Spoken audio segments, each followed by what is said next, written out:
पश्चिमी उत्तर प्रदेश में अखिलेश यादव और जयंत चौधरी ने जोरदार दस्तक दी है। दोस्तों, इन तस्वीरों में देखिए पश्चिमी उत्तर प्रदेश का प्रतीक यानी कि गन्ना के साथ किसान नेताओं और समाजवादी पार्टी समर्थक नेताओं के साथ अखिलेश यादव और जयंत चौधरी यहां दिखाई दे सकते हैं।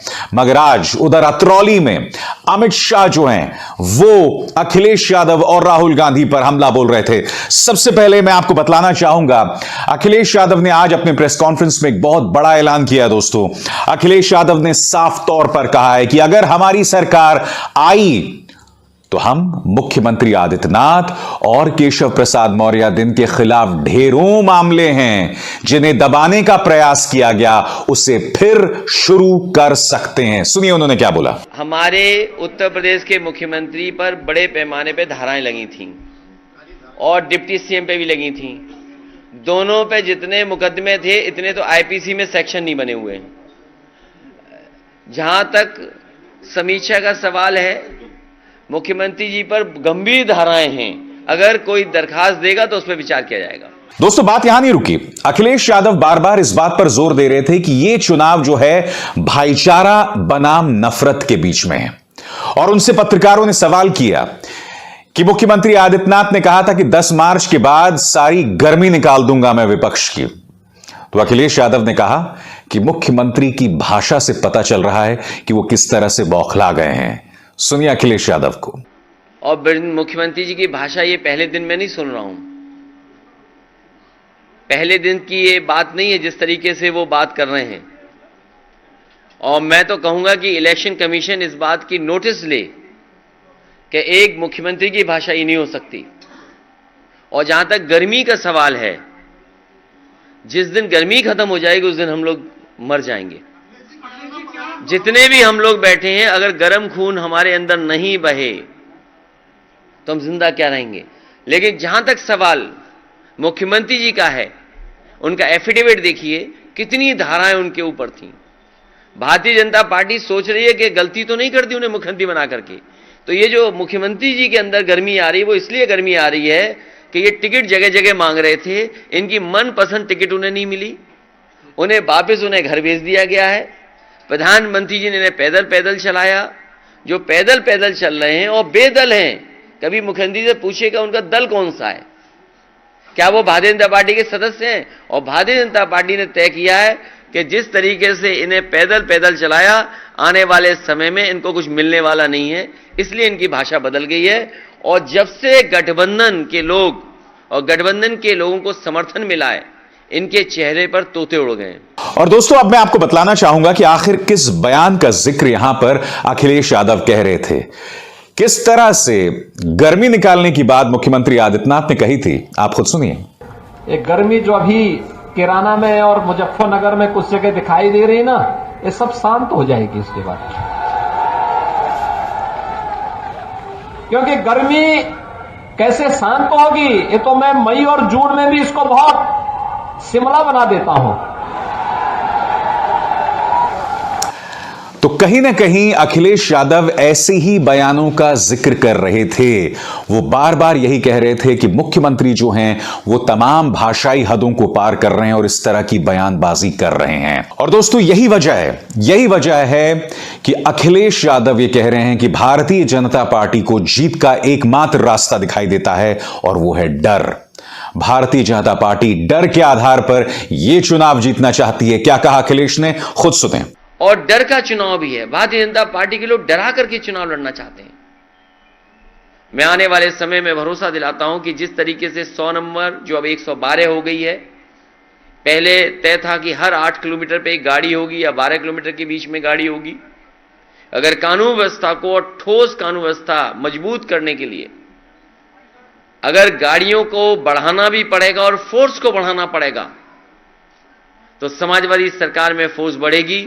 अभी तो पुलिस को जो इंतजाम किया था कि 15 मिनट में पहुंच जाए, 20 मिनट में पहुंच जाए, लेकिन जब गाड़ियां दुगनी हो जाएंगी तो मैं समझता हूं पुलिस का रिस्पांस सिस्टम जो बनाया था समाजवादियों ने, वो कम समय में मदद के लिए पहुंच जाएगा और जो भी कानून व्यवस्था के साथ खिलवाड़ करेगा उसके ऊपर सख्त से सख्त कार्रवाई होगी। और आज पश्चिमी उत्तर प्रदेश की चुनावी समर में गृह मंत्री अमित शाह भी मौजूद थे और इस मंच से उन्होंने राहुल गांधी और अखिलेश यादव, साथ ही में बीएसपी सुप्रीमो मायावती पर करारा हमला बोला।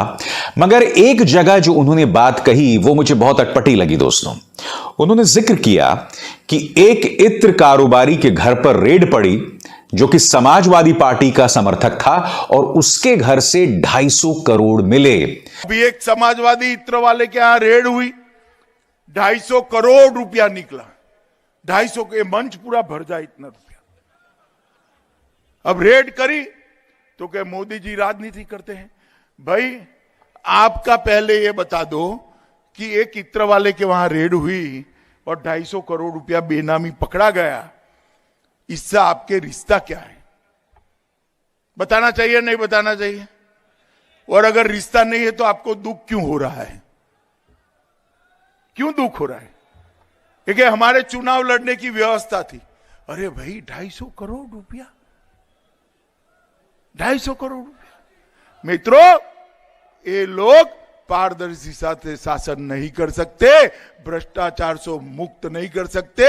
भ्रष्टाचार मुक्त शासन केवल और केवल नरेंद्र मोदी के नेतृत्व में भारतीय जनता पार्टी और कमल निशान ही दे। दोस्तों, आपको याद होगा पीयूष जैन कन्नौज में इत्र व्यापारी के घर पर रेड पड़ती है और जैसा कि इस खबर बता रही करीब 200 करोड़ रुपए वहां बरामद हुए थे। बात वहां नहीं रुकी दोस्तों, आपके सामने वो तस्वीरें लगातार आ रही थी कि किस तरह से उनके घर से पैसा निकला। मैं आज गृह मंत्री अमित शाह से पूछना चाहता हूं, गृह मंत्री अमित शाह, खुद मोदी सरकार की जीएसटी इंटेलिजेंस ने अदालत में कहा कि पीयूष जैन के घर जो ये पैसा मिला है वो उनकी अपनी कमाई है, टर्नओवर है। जिस शब्द का इस्तेमाल उन्होंने अदालत में किया वो टर्नओवर है। यही नहीं, पीयूष जैन ने अदालत में इसी दलील का इस्तेमाल करते हुए कहा कि मुझे बेल दी जाए। और सबसे बड़ी बात, अमित शाह को इस सवाल का जवाब देना है कि पीयूष जैन इत्र जो है वो दिया करते थे शिखर पान मसाला को, वो शिखर पान मसाला जिसके घर जीएसटी इंटेलिजेंस पहुंची और रहस्यमय तरीके से वो रेड जो है बीच में ही गायब हो गई।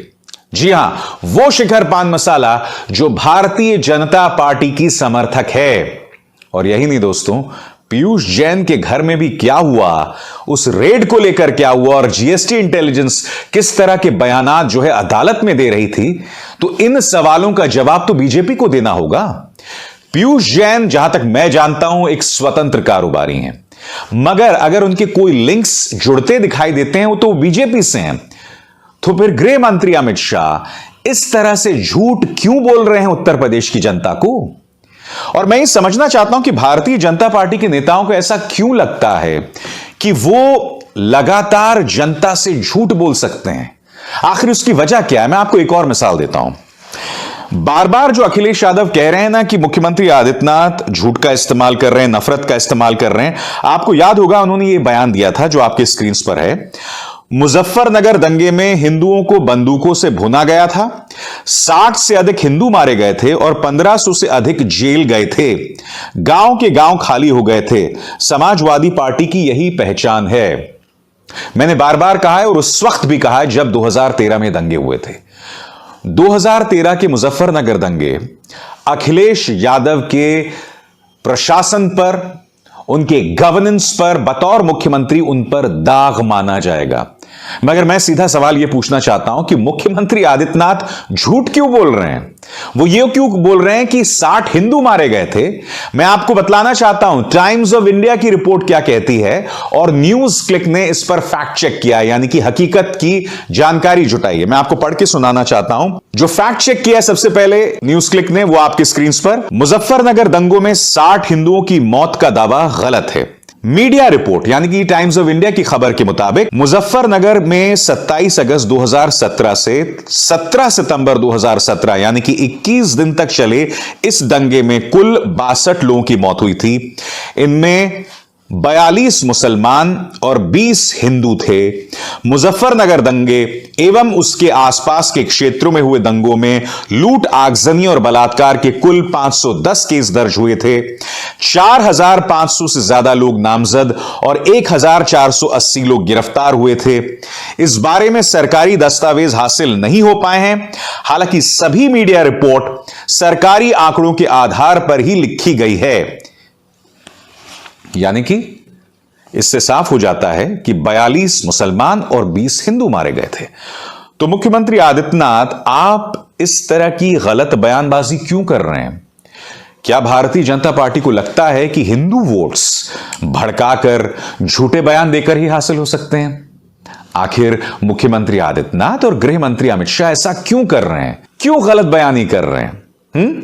क्या आपको नहीं लगता कि पश्चिमी उत्तर प्रदेश की जनता अपने भेजे का इस्तेमाल नहीं करेगी, तर्कों का इस्तेमाल नहीं करेगी, सच्चाई का इस्तेमाल नहीं करेगी? मैं चाहता हूं कि जो मेरे दर्शक इस कार्यक्रम को देख रहे हैं वो कमेंट सेक्शन में मुझे बताएं कि भारतीय जनता पार्टी इस तरह की गलत बयानी क्यों कर रही है। और मैंने बाकायदा प्रमाण के साथ आपको बताया कि अमित शाह गलत बयानी कर रहे थे और योगी आदित्यनाथ, मुख्यमंत्री आदित्यनाथ गलत बयानी कर रहे थे, भ्रामक बातें कह रहे थे। झूठ शब्द का मैं इस्तेमाल नहीं करना चाहता हूं क्योंकि दोनों संवैधानिक पदों पर बैठे हुए हैं, मगर हां, गलत बयानी दोनों साफ तौर पर कर रहे थे।